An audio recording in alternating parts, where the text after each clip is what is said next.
23 हमारे आज का जो शीर्षक है वह है एफिसियों की पुस्तक अध्याय 2 वचन 4 से। वचन कहता है परमेश्वर का पवित्र जीवित और शाश्वत वचन कहता है, परंतु परमेश्वर ने जो दया का धनी है अपने उस बड़े प्रेम के कारण जिससे उसने हमसे प्रेम किया है। एफिसियों की पुस्तक अध्याय 2 वचन 4 का शीर्षक कहता है कितना महान प्रेम। यदि हम इसको और ज्यादा इसका विश्लेषण करें तो यूहन्ना का 3:16 अध्याय, संत यूहन्ना का सुसमाचार अध्याय 3 वचन 16 कहता है परमेश्वर ने जगत से ऐसा प्रेम किया कि उसने इस संसार के लिए अपने पुत्र को दे दिया ताकि जो कोई उस पर विश्वास करे उसका सर्वनाश ना हो बल्कि वो अनंत जीवन प्राप्त करे। एफिसी अध्याय 2 वचन 4 कहता है परंतु परमेश्वर जो दया का धनी है, अनुग्रह का धनी है, करुणा का धनी है, अपने उस बड़े प्रेम के कारण जिससे उसने हमसे प्रेम किया है ताकि हम उस पर विश्वास करें, उस प्रेम के बलिदान पर विश्वास करें। यूहन्ना का सुसमाचार अध्याय 15 वचन 13 और 14 में प्रभु यीशु ने कहा कि सबसे महानतम प्रेम है जब एक व्यक्ति अपने मित्र के लिए अपना जीवन देता है। ये सबसे महानतम प्रेम है, सबसे बड़ा प्रेम का प्रमाण है, सबसे बड़ा प्रेम का चिन्ह है। हम देख सकते हैं हमारे देश के सिपाहियों, वे अलग अलग स्थानों से चुन लिए जाते हैं और उनका उद्देश्य यही है कि वे अपने लोगों के लिए अपने प्राणों को दांव पर लगाने के लिए इच्छुक हैं विश्वास के साथ। इससे बड़ा प्रेम नहीं हो सकता, इससे बड़ी देशभक्ति नहीं हो सकती कि कोई अपने लोगों के लिए, अपने मित्रों के लिए, अपने भाइयों के लिए, अपने देशवासियों के लिए अपने प्राणों को दांव पर लगा दे। मेरे प्रियो, ये बहुत अद्भुत है। परमेश्वर का वचन कहता है, सर्वशक्तिमान का वचन कहता है, और कलवारी के क्रूस पर उसने हमारे लिए ही किया जैसा उसने अपने पुत्र के द्वारा हमें अपने प्रेम का प्रमाण दिया। सच्चाई यह है कि यदि आप विश्व में एकमात्र व्यक्ति होते तो भी यीशु आपके लिए मरने के लिए आता। यदि आप विश्व में अकेले ही बचते और पाप प्रबल हो जाता तो यीशु आपके लिए मरने के लिए आता। ये है प्रेम, परमेश्वर का प्रेम, सर्वशक्तिमान का प्रेम। यह आपके लिए उसके महान प्रेम का कारण है।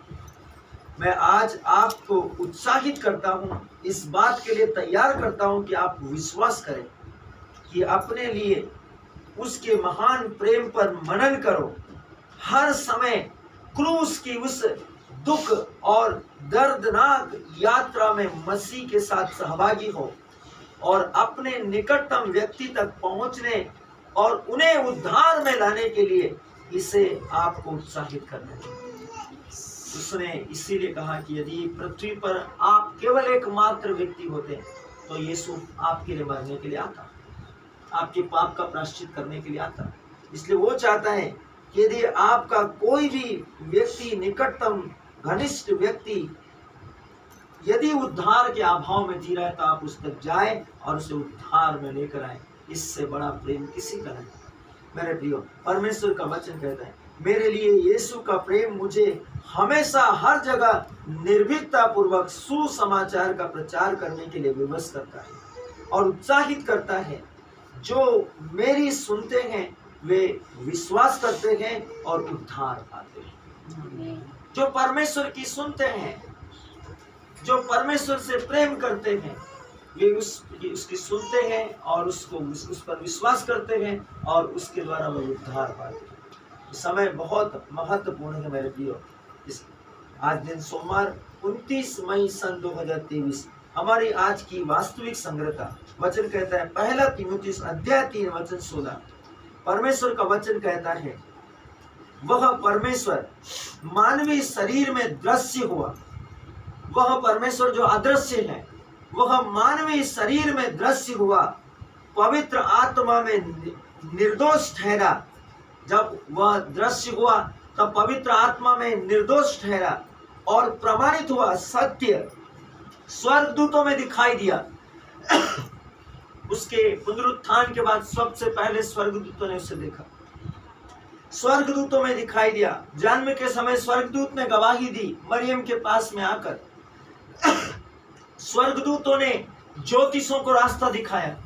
वचन कहता है कि सर्वशक्तिमान का वचन कहता है, अदृश्य परमेश्वर मानवीय शरीर में दृश्य हुआ, दिखाई दिया, पवित्र आत्मा के द्वारा निर्दोष और निष्कलंक प्रमाणित हुआ, स्वर्गदूतों में दिखाई दिया, देशों में उसका प्रचार हुआ, संसार के कोने कोने में, राष्ट्र राष्ट्र और जाति जाति के मध्य उसका प्रचार हुआ, विश्व भर में उस पर विश्वास किया गया और महिमा में ऊपर उठाया गया।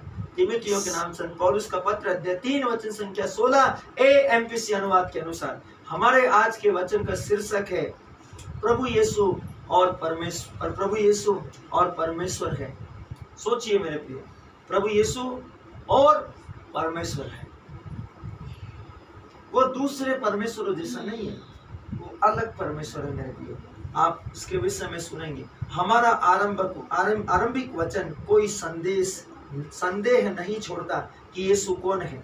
वो परमेश्वर है, वो परमेश्वर है। आरंभिक वचन को देखिए, वह अदृश्य परमेश्वर मानवीय शरीर में दृश्य हुआ। जिस ईश्वर को किसी ने कभी नहीं देखा था, वह ईश्वर मानवीय शरीर में प्रकट कर दिया गया। पवित्र आत्मा के द्वारा, उसके भले कामों के द्वारा निर्दोष प्रमाणित कर दिया गया।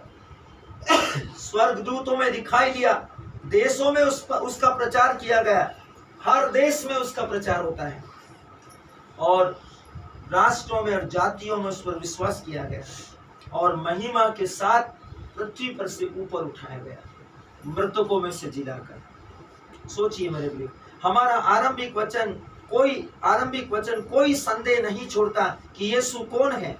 वह परमेश्वर है, मानवीय शरीर में दृश्य किया गया, आत्मा में निर्दोष ठहरा और सत्य प्रमाणित किया गया। स्वर्गदूतों को दिखाई दिया, देशों में उसका प्रचार किया गया, विश्व में उस पर विश्वास किया गया और महिमा में ऊपर उठाया गया। हालेलुया। यह मार्कुस का सुसमाचार अध्याय 14 वचन 60 से 63 में जल्दीबाजी में पहले से नियोजित यीशु के अभियोग पक्ष की कहानी को याद दिलाता है। यीशु के विरुद्ध कोई सबूत प्राप्त न करने के लिए महायाजकों ने यहूदी परिषद के साथ षड्यंत्र किया। उनके पास यीशु पर दोष लगाने के लिए कोई विकल्प नहीं था। उन्होंने यहूदी परिषद को बिठाया और बड़े षड्यंत्र के साथ उसके द्वारा जिसके द्वारा वे उसे मृत्यु की सजा सुना सकते थे, लेकिन कोई सबूत नहीं मिला।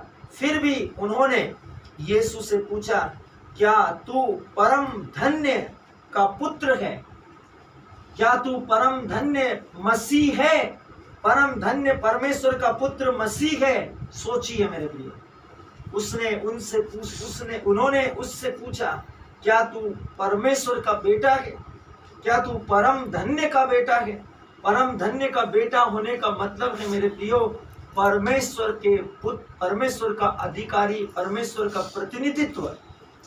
उसने कहा हाँ। स्वामी का उत्तर साफ और स्पष्ट था। उसने कहा हाँ, मैं हूं और तुम मनुष्य के पुत्र को सर्वशक्तिमान के दाहिने ओर बैठे और आकाश के बादलों पर आते देखोगे। इस कारण उन्होंने उसे मृत्यु की सजा सुनाई और उसे ले गए, क्योंकि उसने अपने को मानवीय शरीर में परमेश्वर ठहराया था।